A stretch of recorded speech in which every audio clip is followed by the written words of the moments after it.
आज हमारे साथ उत्तर प्रदेश कांग्रेस मीडिया इंचार्ज और प्रवक्ता अशोक सिंह जी हैं।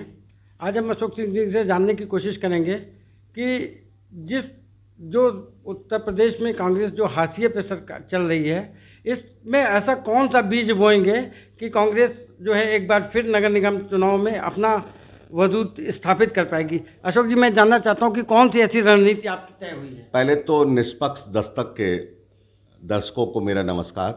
राकेश यादव जी आज मेरा इंटरव्यू करें, इसके लिए भी उनको साधुवाद। सवाल इनका बड़ा तीखा है कि 32 साल से उत्तर प्रदेश में कांग्रेस नहीं है। निष्पक्ष तौर पर हम चुनाव हारे हैं, हम संख्या बल में कमजोर हुए, हमारे विधानसभा में संख्या बल नहीं, मगर हमारे हौसले नहीं टूटे। सबसे ज्यादा अगर मुकदमे कांग्रेस कार्यकर्ताओं पर लगे हुई सरकार में, सबसे ज्यादा मुकदमे हमारी यूपी कांग्रेस के अध्यक्ष पर लगे, उन्हें जेल जाने का काम किया। ये हमारी जनहित मुद्दों पर लड़ाई है। हम संख्या बल में कमजोर हो सकते हैं, हमारे हौसलों में कमी नहीं है। निश्चित तौर पर मैं दावे के साथ कह सकता हूं और डंके की चोट पर कह सकता हूं कि हमारे हौसले कमजोर नहीं हुए।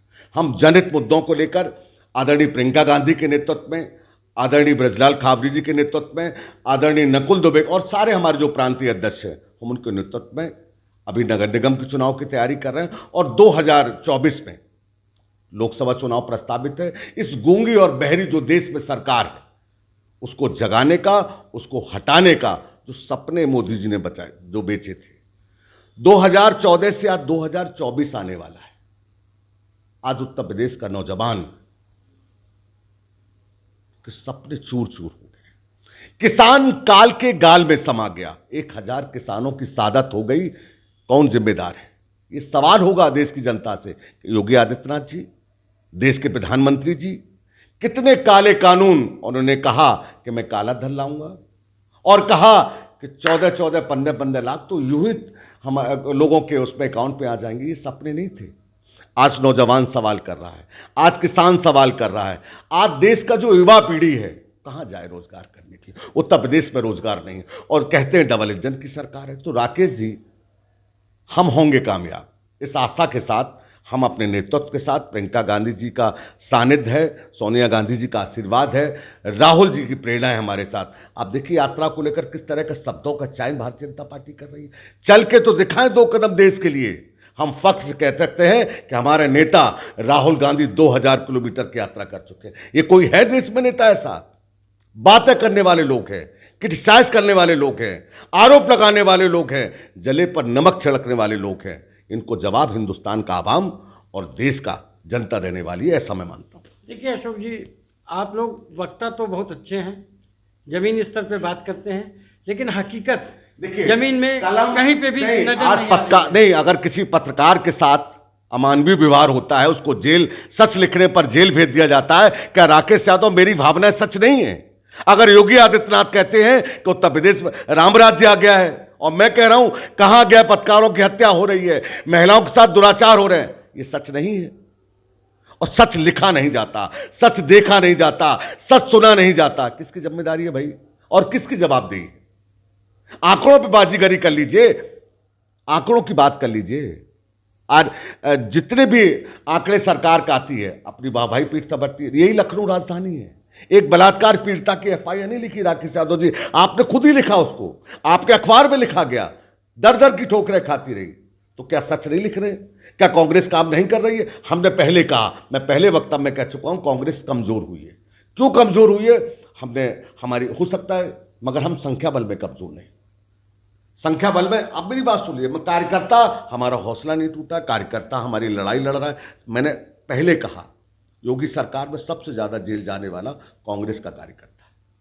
सबसे ज्यादा उत्पीड़न इस सरकार ने कांग्रेस कार्यकर्ता किया, जनहित मुद्दों को लेकर। किसी पद का तमाम लिखा, हमारे लल्लू जी जेल गए ना गए? कौन? कोई प्रदेश, अखिलेश यादव तो जेल नहीं गए, मायावती तो जेल नहीं गई। कौन जेल गया? किसके लिए जेल गए? कोरोना काल में आप देख लीजिए, काला धन आया। एक सवाल देश के प्रधानमंत्री से क्यों नहीं हो रहा?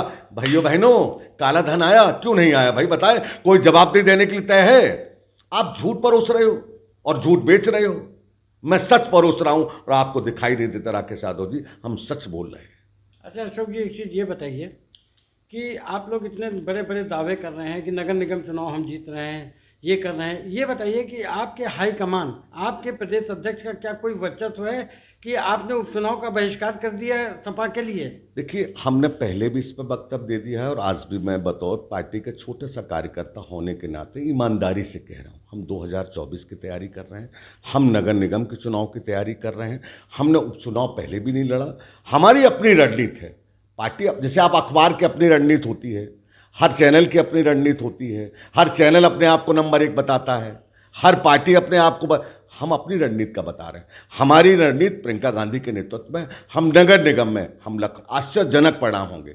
तमाम सारी चीज़ें हम उसको शेयर नहीं कर सकते, हम जमीनी स्तर पर काम कर रहे हैं और इस गूंगी बहरी सरकार को जगाने का काम कर रहे हैं। हम डरेंगे नहीं, हम लड़ेंगे, ना हम झुके हैं न झुकेंगे। अच्छा अशोक जी, आज अंतिम सवाल है। एक चीज़ ये बताइए कि आप जो उपचुनाव नहीं लड़ रहे हैं, वहाँ पे जो आपका कांग्रेस कार्यकर्ता है वो किधर जाए? देखिए, बहुत सवाल ये बनता नहीं किधर जाए। लोकतंत्र में स्वतंत्र में अपना अधिकार है, मूल्य मत देगा अपना, वो किस पार्टी को देगा जो सर्वधर्म समाज की बात करती है। अपना वोट डालने का अधिकार है, राइट टू अधिकार है। हम जब चुनाव में ले तो स्वतंत्र आदमी कहीं वोट डालेगा, मगर हमारी लड़ाई भारतीय जनता पार्टी से है। हम लड़े हैं, हम लड़ भी रहे हैं। हमारे देखिए, हमारे अध्यक्ष के खिलाफ तमाम सारे मुकदमे।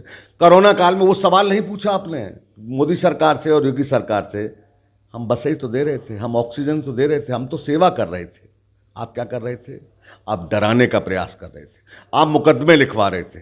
कांग्रेस का कार्यकर्ता डरा नहीं है कभी, न कांग्रेस का कार्यकर्ता आज डरता है। हम विधानसभा चुनाव हारे, हम स्वीकार करते इस बात के लिए, हम कमजोर हुए, हम स्वीकार करते इस बात के लिए, मगर जनहित मुद्दों के बीच में तो जनता के बीच में काम कर रहे हैं। हमारी तमाम हाथरस की घटनाओं को लेकर किसने संघर्ष किया? अच्छा अशोक जी, अब ये बताइए कि जनता आपके साथ क्यों जुड़े? ऐसा कौन सा काम कांग्रेस कर रही है जो जनता जुड़े आपसे? नहीं, आप मुझे ये कुछ सवाल नहीं है जनता क्यों जुड़े। भाई, हम लोकतंत्र में हैं, हम देश में सरकार चला रहे हैं। हम 2014 से हमने देश के निर्माण में कांग्रेस की भूमिका रही है। मोदी जो तो राकेश यादव जी का वही सवाल है जो मोदी जी कहा करते 70 साल में कुछ नहीं हुआ, उसको बेचने का मोदी जी काम कर रहे हैं। यही राकेश यादव जी कह रहे हैं कि कांग्रेस क्यों जुड़ेगी। भाई, तो आपका अखबार हम क्यों पढ़े? भाई, आपका अखबार क्यों पढ़े? आपके अखबार में ऐसा क्या है? हम दूसरे बड़े अखबार पढ़ सकते हैं, दूसरी बातें कर सकते हैं। भाई, आप सच लिखते हैं इसलिए आपका अखबार पढ़ते हैं। हम जनता के बीच में हैं, जन आंदोलन की भूमिका तय करते हैं, इसलिए जनता हमें चुनने जा रही है। अब बहकावे में बहुत सारे प्रयोग उत्तर प्रदेश की जनता ने देखे हैं, कभी सपा, बसपा, भाजपा, बहुत सारे प्रयोग हो चुके हैं। मैं दावे के साथ कह सकता हूं और डंके की चोट पर कह सकता हूं कि परिवर्तन ही संकल्प है और कांग्रेस ही विकल्प है। चलिए, भले ही कांग्रेस जो है पिछले 30 साल से उत्तर प्रदेश में कुछ धमाका नहीं कर पाई, लेकिन कार्यकर्ताओं के हौसले और प्रवक्ता की जो बुलंद आवाज़ है, इससे लगता है कि नगर निगम में कोई प्रदर्शन अब की बात बेहतर हो सकता है। राकेश यादव।